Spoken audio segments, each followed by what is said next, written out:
Dear students, today we will learn semiconductor physics. So, before we start, let us summarize what we have discussed in the last class. So, we have studied importance of PV conversion and challenges, then construction of PV cells, what are different layers, how different layers are formed, as a whole what is the construction of a solar PV cell, then manufacturing stages of a single crystal silicon solar cells we have studied, and what is the working principle of a solar cell, that also elaborately discussed in the class, and band gap energy was discussed, and finally loss mechanism were discussed in the last class. Now, come to today's class. So, we will be covering classification of semiconductors, doping, Fermi energy level, p-n junction, drift current and diffusion current, and generation of solar cell material. So, what is semiconductor? A semiconductor is an element with electrical properties between conductor and an insulator. So, base semiconductors are silicon and germanium, having 4 valence electrons, and the best conductors are silver, copper and golds. In the conductors, only 1 valence electron will be present. For insulators, there will be 8 valence electrons. Example of insulators are like glasses, are the prime example. And if we talk about silicon material, as we understand that 90% of the solar cells are made of silicon based wafers. So, let us concentrate more on these silicon solar cells. The silicon Si is the most abundant material or element on earth after oxygen. But if we have to use it for solar cell applications, so we need to do refining process, which was discussed in the last class, which is very costly. As you can realize, we need huge amount of equipment, and that has to be maintained at very high temperatures. So, it is a very costly affair while making this metallurgical grade to semiconductor grade solar cells. Now, if we look at this picture, what I have shown here, it is a crystal. So, it is a silicon crystal. So, there are many cells are composed of a crystal or solids. Okay. So, we have defined what is crystal in the last class. So, this, for example, if we consider this is a silicon atom, and this silicon atom has 4 valence electron, and in this atom what happens, they share these electrons with the neighboring atoms. So, 4 atoms, they are sharing their 4 valence electrons, and they make pairs, and this each pair of atom attracted by them with equal and opposite forces. So, this will attract this way and this electron attract this way. So, as a result, they make some kind of bond. That bond is called covalent bond. Okay. So, this covalent bond is very important. This gives the solidity to this crystal. It gives the binding, how tightly this crystal is bind. So, when we need to lift this electron, then we have to have some kind of energy supplied externally. So, we will discuss this matter in the coming slides. So, what I tried to present here, these atoms, they have 4 electrons and they share with the neighboring atoms, and they make pairs, and these pairs of atoms attracted by them with equal and opposite forces, and they make a chemical bond called covalent bond. Okay. And this covalent bond give solidity to the crystal. Okay. So, at absolute 0 temperature, a semiconductor is a perfect insulator. No current will flow if we maintain at a temperature of 0 degree Kelvin or 0 Kelvin. With increasing temperature, vibration of atoms can occasionally dislodge an electron from the valence orbit, right. So, this dislodged electron is known as free electrons. So, this is important, and when this happens, this vacancy which is created in the valence orbit is known as a hole. Okay. Thus, it breaks the covalent bond. Okay. And once this breaks the covalent bond, this free electron hole pair produced. Okay. And we can increase this free electron hole pair generation by supplying light and heat, right.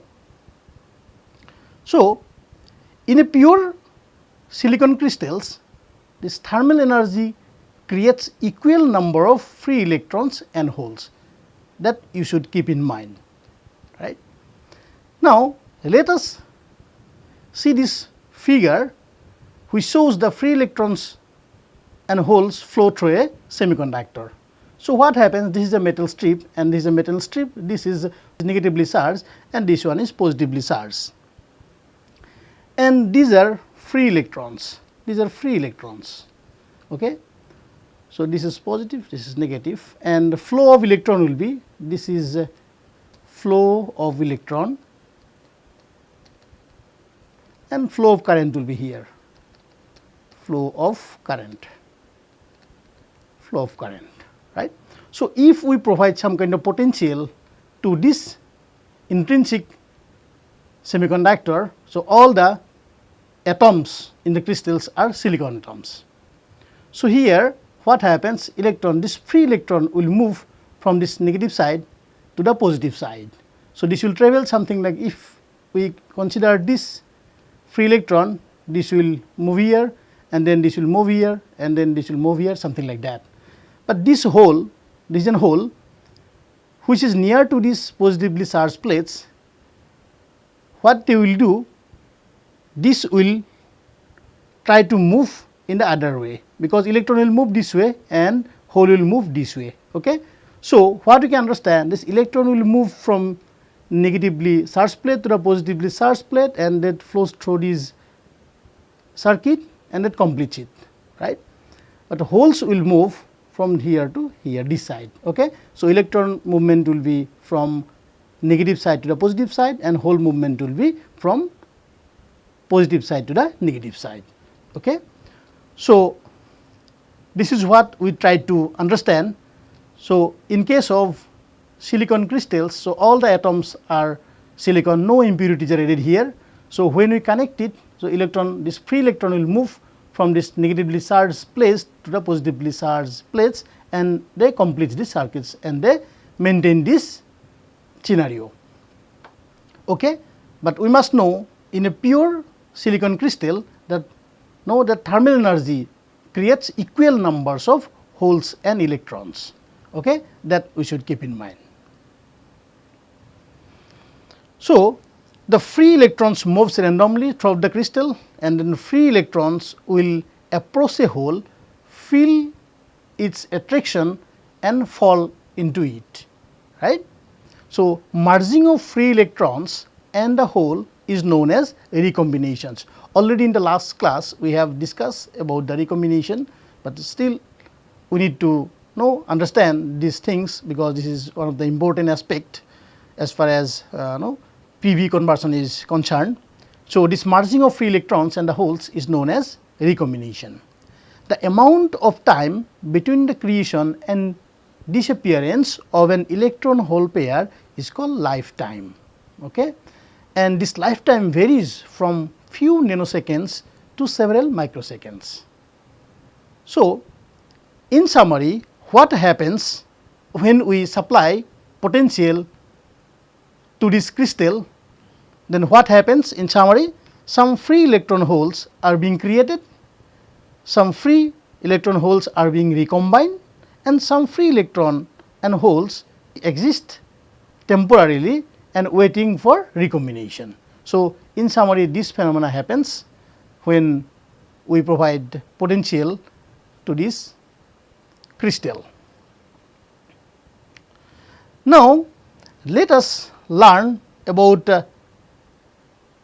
orbits and energy level. So, what I have shown here is an orbit. So, normally we take help of quantum theory to understand properly about the semiconductor characteristics. Okay? So, in quantum theory, what approximation is considered as far as orbit and energy level is concerned, that each orbit or say each radius of an orbit as equivalent to an energy level. Okay? So, as you understand, in case of silicon atom, what happens? We have 14 protons and then 14 electrons, right. So, as we know this principle 2n square. So, what happens if for n is equal to 1, so orbit 1, so it will be 2. If n is equal to 2, then it will be 4 into 2 8, and then n is equal to 3. So, here since it is 14 electrons, so in the valence orbit we will have 4 electrons. So, if we consider this is silicon nucleus, and you have 14 protons, and in this first orbit we will have 2 electrons, and in second orbit we will have 8 electrons, 1, 2, 3, 4, then we will have 5, 6, 7, 8 electrons, and in the valence orbit we will have 4 electrons, 1, 2, 3, 4, right. So, we can write this is the first orbit, and this is second orbit, and this is third orbit,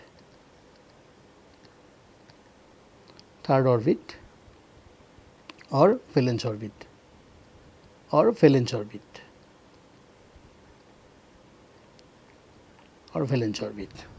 Okay. Now, what happens? We will study very critical phenomenon here. So, this is for an atom, or that has to be intrinsic, okay, and this is for crystal. Okay. So, as we said, we take the approximation. So, we use quantum theory, and approximation is something like each radius of an orbit as equivalent to an energy level. So, this is energy E here in the vertical direction, and these are the electrons, okay, at different energy level. So, this is actually age of the nucleus, and this is first energy level, second energy level, then we have third energy level, right. So, normally what happens? In the orbit, an electron is influenced by charges of the atom, right. So, any orbit you consider, then electron is influenced by charges of the atoms. Okay. So, if we take an isolated atom, okay, its energy level will be something like that. Okay. So, it is defined. So, there is no variation of the radius of the electrons, right. But when we consider crystals, in the crystal, as you can understand now, there will be many atoms, So, and then they have occupied in a certain position, right. So, we cannot compare the charges of each electron, okay, or say each atom is similar. Okay. What I mean to say, suppose for example, if we consider this electron, okay, so if we consider a single atom, it is fine, its radius will be same, but if there are multiple atoms, then radius of those, maybe if you consider this one, this is originated from one atom, and this is originated from other atom. Okay. So, its radius may vary, right. So, what happens in crystal, orbit of each electron is also influenced by charges of many other silicon atoms around it. Okay. So, this radius of each electron of the same orbit is slightly different, hence energy level of the corresponding orbits are different. So this energy level will be different, right? So we cannot write a single line here, what I have drawn for a single atoms or in single silicon atoms, right? So please, this is very, very important. So one more time I am reading it, that the radius of each electron of same orbit is slightly different, hence energy level of corresponding orbits are different. Okay? So for every orbit there are millions of slightly different energy levels. You can see there are millions of slightly different energy levels that forms a cluster of the band of energy. So that's why you can see this kind of blocks, not a single line for crystals. Okay? This is very, very important. So this kind of blocks normally we get. So that indicates there are billions of different energy levels, and that is known as now band, okay, or say that's a cluster or say band of energy, right? So that's why this is the first band, this is the second band, this is valence band, this is conduction band. Now if we have to lift one electron from this valence band to the conduction band, then what we need to do? So if we represent this band gap is Eg and certain amount of energy if we supply, then this energy, if this energy, see maybe h nu energy is more than this Eg, then what will happen? This electron will move from valence band to the conduction band, right? So this is how it works. But in case of intrinsic semiconductor, where no dopants are present, all are pure crystals, right, of silicon crystals. So number of holes and number of electrons will be same. So if this is connected to a potential, then what will happen? So the electrons will occupy in the conduction band and holes will occupy in the valence band. Then under that condition, no current flow will be there. Okay? So that's why we need to do something so that we can make use of this p type and n type semiconductors for practical use, right? So let us learn how this p type and n types are created, and what is intrinsic semiconductor and what is extrinsic semiconductor. Okay? So here we will have semiconductors. There are two classes. One is intrinsic semiconductor, I have been using this terminology, and then second one is extrinsic semiconductor. In case of intrinsic semiconductor, which is not doped, pure crystals are there. Only if we talk about silicon crystal, only silicons are present, silicon atoms are present to constitute that crystal. So these are chemically very pure and possesses very poor conductivity. So this is one of the disadvantages. Okay? And it has equal number of negative charge carriers and positive charge carriers. Okay? So when we talk about negative charge carrier, these are electrons, and positive charge carriers are called holes. Okay? So small current flow by thermal agitations. So this is not a practical applications, right? So when you talk about intrinsic semiconductor. So in case of extrinsic semiconductor, the small amount of impurities are added. So some kind of impurity atoms are added. Okay? So there are different impurities atoms. So maybe we can use of this our chart. Okay? So from that we can identify which element we need to use for doping. Okay? So small amount of impurities are added by a process known as doping. Okay? And number of negative carriers, that is electrons, and the positive carriers holes are not equal. Okay? So this is very, very important. And doping gives rise to negative charge conductor, that is n type semiconductor, and positive charge conductor is called p type semiconductor. Okay? So how much normally added, how much impurities are added in a pure crystal is about 1 part in 10 millions, which are very, very small. Again, there are certain issues, when to add, and how much to be added. Okay? So it is related to resistance of that particular semiconductor. Okay? So what is shown here, that is when pentavalent impurities are added, so extra electron will be generated here, and when group 3 atoms like borons is added, so holes on a hole will be there. Okay? So these electrons are actually donors, and these holes are acceptors. Okay. So, when this group 5 atoms like phosphorus is added, so that material is called n-type semiconductor. If trivalent atom called boron is added, that doped semiconductor is known as p-type semiconductor. Okay. So, this is important classification. So, we will use it for the next analysis. So, doping, what is doping? The process of addition of impurity in an intrinsic semiconductor material in order to alter its electrical characteristics is known as the doping, right. So, again we have shown here, it is a silicon, area of silicon atoms, an n-type semiconductor and p-type semiconductor, where in the p-type semiconductor this boron is used as a impure atom, and here phosphorus is added as impure atom. Okay. So, this impurity ion having valency greater than that of the semiconductor produces an extra electron.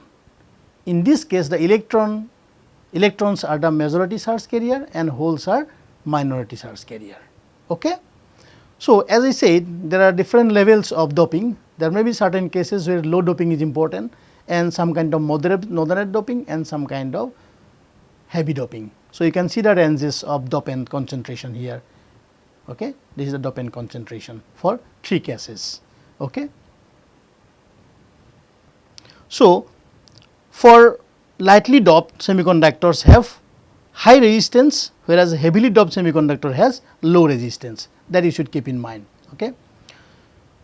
Now, come to the Fermi level. Okay. What is Fermi level?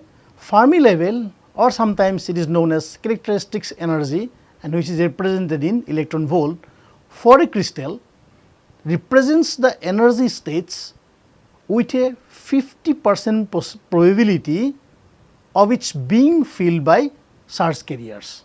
Okay. So, you will understand when we draw this Venn diagram. Now, at thermal equilibrium, what happens is concentration of electrons and holes is same in case of intrinsic semiconductor. So, if this is the case, then what we can write, if we represent the concentration of electrons is Ne and concentration of hole is Nh, and this is something like for intrinsic carrier concentration Ni. Okay. So, this is the condition, and according to Maxwell-Boltzmann statistics, the electron and hole concentration is given by Ne is Nct exponential of Ef minus Ec divided by Kt, and then Nh is Nv T, this is a function of temperature, exponential of Ev minus Ef divided by Kt. So, this Ef is the energy of the Fermi level and Ec is the energy at the bottom of the conduction band. Okay. So, we will see when you see that slide of Venn diagram, and Ev is the energy at the top of the valence band. Okay. So, for intrinsic semiconductor, so we can write, since Ne is equal to Nh is equal to Ni, so Ni square is Ne multiplied by Nh. So, this will be something like this. Okay. Since this is exponential, so this will be plus. So, this is something like Ef minus Ec, then we have plus Ev minus Ef. Okay. So, this will be something like it will goes off, then if we take this minus this side, then Ec minus Ev will be there here. Okay. And here K is the Boltzmann constant and T is the temperature in Kelvin, right. So, these are the coefficients. Okay. This expression is independent of Fermi energy level. Okay. If I am interested to express in terms of Fermi energy level, of course, we can do it. So, how we can do it? Let us see in the next slide. So, we know this concentration factor Nc and Nv are given by something like this. Okay. So, this Me and Mh are the effective mass of electrons and hole respectively. Okay. And these are the constant. K is the constant. Okay. So, H is also constant, then we have T is the temperature. So, it will vary with the temperature, right. So, now our primary intention is to develop the expression in terms of Fermi energy level. So, already we know for intrinsic semiconductor Ne is equal to Nh. So, we can use those expressions what we have explained in the last slides.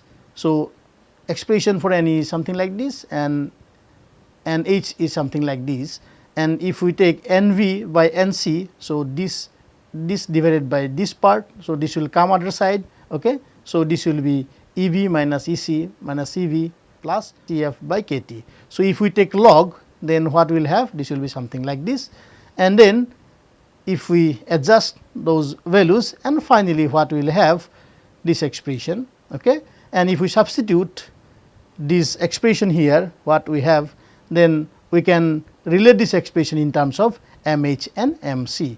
So, finally, if we simplify, then our expression will be something like this.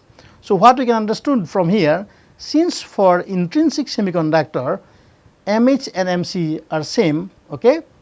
So, what happens, this part will be 1. So, ln of 1 is 0. So, this part will be 0. Okay.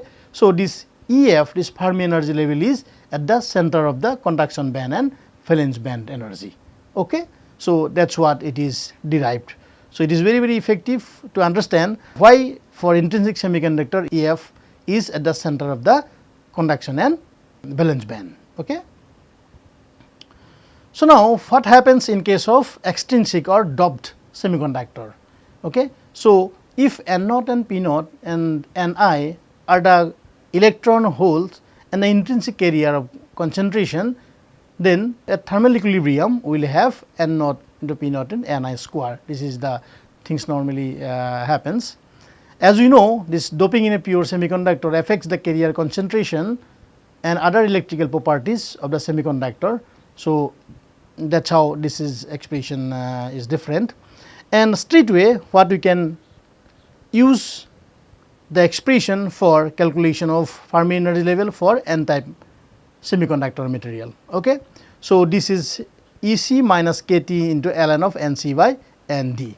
This is Ec is the conduction band energy and Nc is the effective density of states in the conduction band, and Nd is the donor concentration, it is a donor density, and K is Boltzmann's constant, already we have defined, and its unit is electron volt per degree per Kelvin or per Kelvin, not degree. So, centigrade means it is degree, and T is in absolute temperature, which should be in Kelvin, and Ev is the valence band energy, and Nv is the effective density of states in the valence band, and N is the acceptor concentration or is acceptor density. Okay. These are the terminology used, and we can use these two expressions for calculation of Fermi energy level for N type and P type material. Okay. So, as we have explained before, to know this position of Fermi energy level in intrinsic N type and P type semiconductor, it looks something like this. So, it shows the shift of position of Fermi energy level in the Venn diagram. So, here what happens, this is energy, okay. This is energy, this is energy, right. So, in case of intrinsic semiconductor, what happens, this Fermi energy level is at the center of the valence band and conduction band, right. So, number of holes and electrons are same, right. So, here in case of N type semiconductor, this Fermi energy level will move towards conduction band, right, because number of electrons will be more here, majority charge carriers are electrons, right. In case of P type semiconductor, since majority charge carriers are holes, means Ef will shift towards valence band. Okay. So, these are the different configurations. Also, you have learned why this is thick, okay, and what happens. Okay. So, it's the energy level for donor, and this is the energy level for acceptor. Okay. So, it should not come to this valence band, but there should be very close. Okay. It's close to valence band, and this is close to conduction band. So, if it comes to here, then it becomes a conductor. It will be no longer semiconductor. If it will come here, then it will become like insulator. Okay.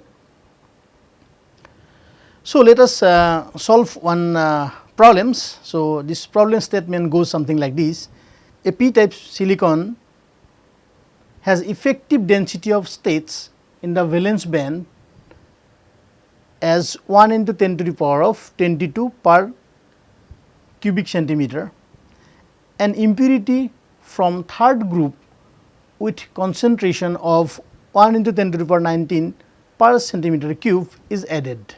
Okay. So, this much of impurities are added. Okay. And band gap of silicon is given you as 1.1 electron volt. Find the closeness of the Fermi level with valence band at the temperature of 27 degrees C. Okay. So, temperature, as I said, this temperature has to be in Kelvin. So, it will be 27 plus 273. Okay. It will be 300 Kelvin. Okay. So, temperature is 300 Kelvin, right. And also we know this value of K is 8.629112 into 10 to the power of minus 5 electron volt per Kelvin, right. So, also we must know the value of K in joule per Kelvin, and also we know 1 electron volt is 1.602 into 10 to the power of minus 19. So, sometimes if we know this value, then and this value we can convert it, you know, as per our requirement, right. So, if we can use this here straight away, then we can do the calculation, because this value is known to us. So, NV is 10 to the power of 22 and this is 10 to the power of 19. Okay. So, K value is given and T is 300 Kelvin. So, if you substitute here and do this calculation, and it is found to be 0.1788 electron volt. Okay. So, this difference is that much of electron volt, right. So, we can generate numerous problem for understanding this phenomena. Okay.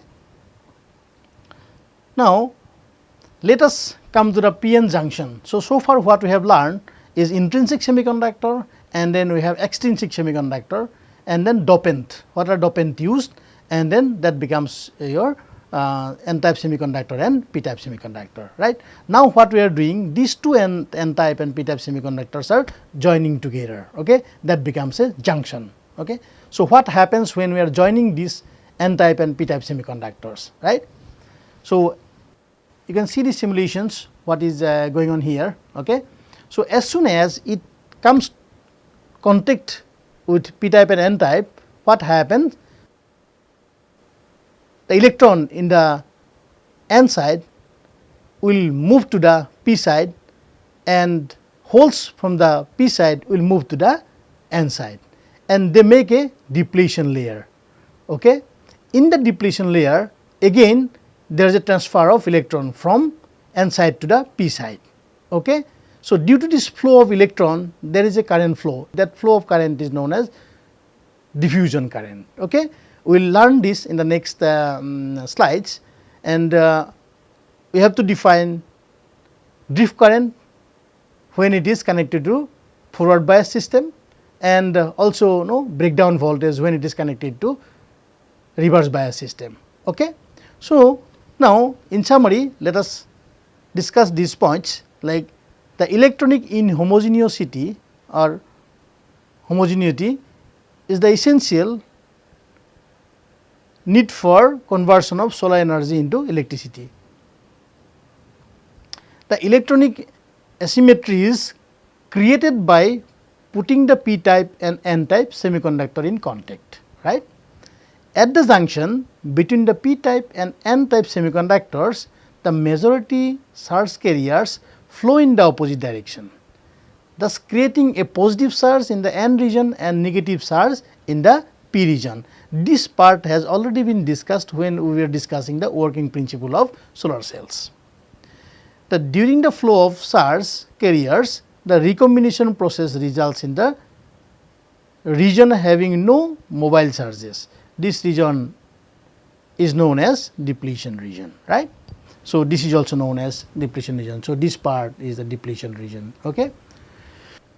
The steady state is achieved when the built-in potential across the junction opposes the flow of charge from either sides, right.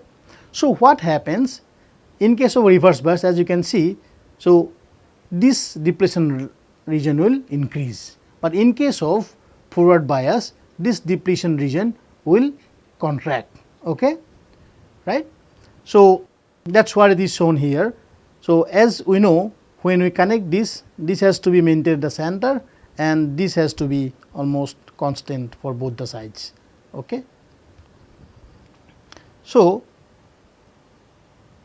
see, in case of, say, when we are not connecting this p type and n type with external sources, then what happens when we join this n type and p type semiconductor, then this becomes a junction, right. So, as soon as we join these two, then negatively charged electron will move to this region and positively charged electron will move to this region. Okay. So, they make one region, okay. That region is called depletion region. So, depletion region. In the depletion region, again this electron will move to this side and this holes will move to this side. Okay. Due to this movement of the charges, one current is generated. That current is known as diffusion current. Okay. And for forward bias, what happens? This positive terminal of the battery is connected to the positive side and negative terminal of the battery is connected to the negative side, right. So, what happens due to this positively charged holes will come this side and negatively charged electrons will come this side and this region will contract. Okay. So, under that condition the charge will move. So, maybe I can discuss in the next slides.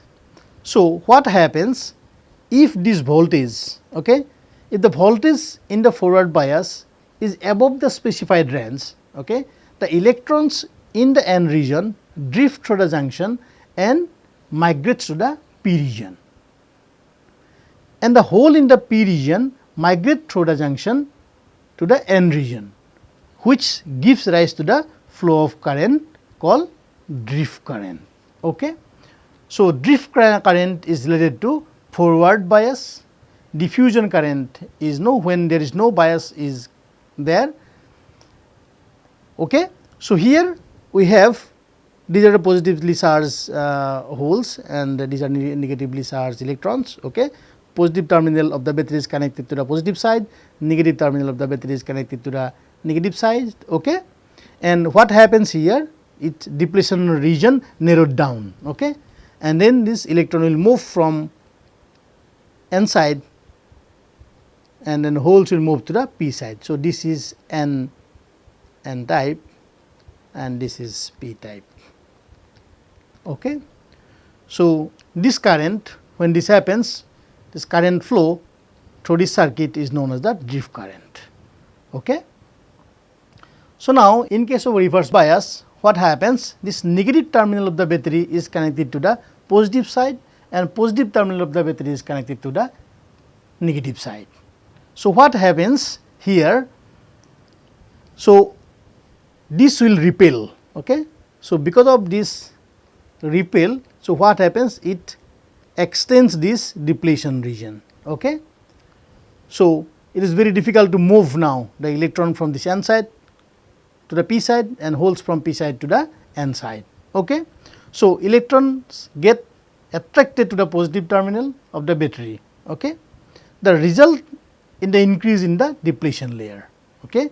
If the battery voltage is above the particular voltage, the electrons and the holes break down. Okay. That is called avalanche breakdown through the p-n junction and cross resulting in the current to flow through the circuit. Okay. So, what happens? This condition is now resemble like a insulation. So, if this is happens, if we further increase the voltage, then what will happen? So, breakdown will occur. Okay. This no p-n junction, this will melt, or say diode, if we say this will melt. Okay. This will no longer work. Okay.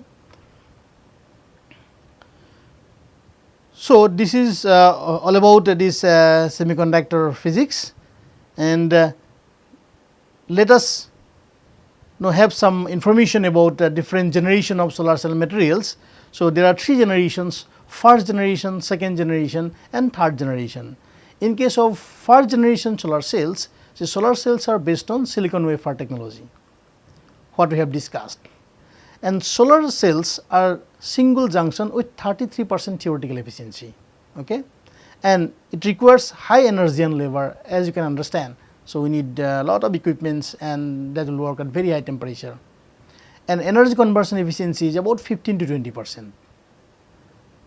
But this kind of solar cells are widely used, okay, in many of the applications.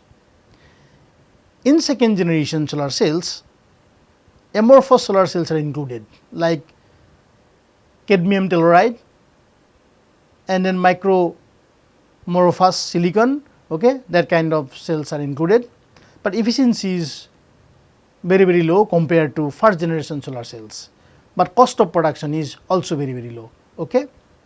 So, it requires less energy and labor, and this is manufactured by depositing the thin film of materials on substrates. That substrates may be silicon, may be glass or ceramics, and there are different techniques used.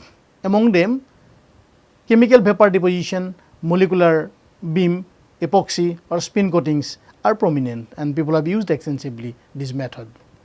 So, if we talk about third generation solar cells, which are the current generation solar cells, which primary focus on improvement of energy conversion efficiency and light absorption coefficient of second generation solar cells, while keeping the production cost close to that of the second generation cost, okay. So, by maintaining the production cost constant as per the second generation solar cell, but no conversion efficiency should be higher, okay.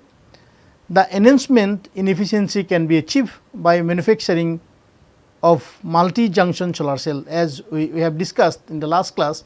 So, multi-junction solar cells are having higher conversion efficiencies, okay. So, this is the option of increasing the conversion efficiency and improving the light absorption coefficient by doing concentration or concentrating the solar cells and using techniques to increase the carrier collections. So, these are the third generation solar cells. So, these are primarily emphasized in the current times. So, now let us summarize what we have discussed today. We have discussed about classifications of semiconductors, okay. What is intrinsic semiconductor, what is extrinsic semiconductor, what is doping, what is dopant, what is Fermi energy level, then p-n junction, what is drift current, what is diffusion current, and generations of solar cell materials. So, we have studied many more terminologies today, starting from conductor, semiconductor, insulator, and we gave some of the examples of conductor, semiconductor and then insulators, and what kind of dopants are used for p type and what kind of dopants are used for n type, okay. What is acceptors, what is donors, okay. What is free electrons, what is free holes, okay. And finally, we have studied the trend of production of solar cells and what is going on in the current scenario and what needs to be improved for increasing the conversion efficiency. So, thank you very much for watching this video.